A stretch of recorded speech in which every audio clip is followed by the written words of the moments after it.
இன்னைக்கு ஒரு சீரியல், நாளைக்கு ஒரு எபிசோடுன்ற மாதிரி ஒரு 1 மணி நேரம் வச்சுக்கலாம். ஏன்னா உடனே ஒரேடியா கம்மி பண்ணாலும் நல்லா இருக்காது.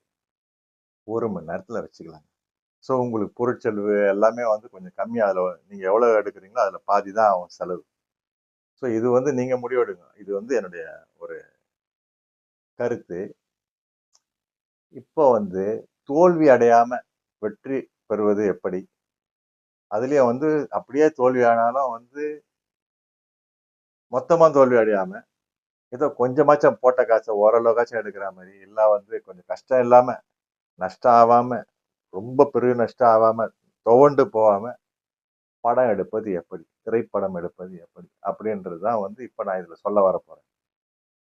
இத எல்லாத்தையும் இப்போ அடுத்து ஆங்கிலத்துல எப்படி சொல்லுவேன்றது தான் தெரியல. மைண்ட்ல வரல. ஏன்னா நான் எதுலயோ உங்களுக்கு சொல்லியிருக்கேன். பட் இருந்தாலும் நம்ம பார்ப்போம். இப்ப நான் சொல்ல வர்றது வந்து எப்படி வருதுன்றத பார்ப்போம். அப்படியே பார்த்துட்டே போங்க. இப்போ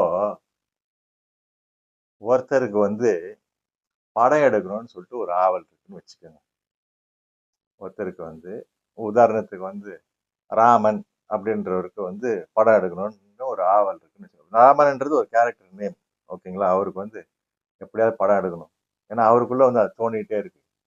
ஏன்னா அவருடைய பழக்கங்கள்லாம் பார்த்தீங்கன்னா சில டைரக்டர்ஸ் கூட ப்ரொடியூசரு இல்ல மியூசிக் டைரக்டர் அவங்க இவங்க யார் கூட பழகியிருப்பாரு ஒண்ணு. இல்ல அப்படின்னா வந்து TFT diploma in film technology அதை படிச்சுட்டு வந்திருப்பாரு. அவர் ஏன் படிக்கணும்? அவர் வந்து படிச்சுட்டாரு, வந்துட்டாரு. இப்போ நம்ம வந்து ஏதாவது வந்து ஒரு படம் எடுக்கலாம் அப்படின்னு சொல்லிட்டு அவருக்கு வந்து ஒரு ஆர்வம் வருது. ஆர்வம் வரும்போது என்ன ஆகுது? அவருக்கு வந்து ஒரு வீடு ஒண்ணு இருக்கு. சொந்த வீடு ஒண்ணு இருக்குன்னு வச்சுக்கோங்க.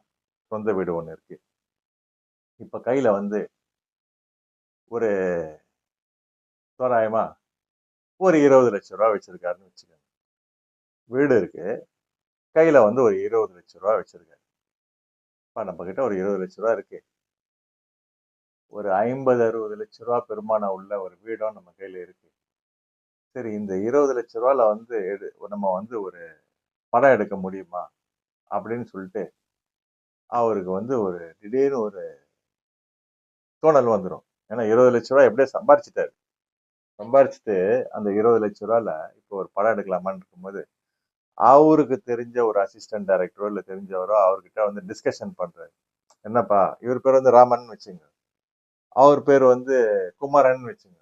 குமரா என்னப்பா ஒரு 20,00,000 இருக்கு. படம் எடுத்துடலாங்க. இவரு சொல்லுவாரு. ஏன்னா இவரு வந்து டைரக்டர் இல்ல. இவரு என்ன சொல்லுவாரு? எடுத்துடலாங்க. 20,00,000 இருக்கா?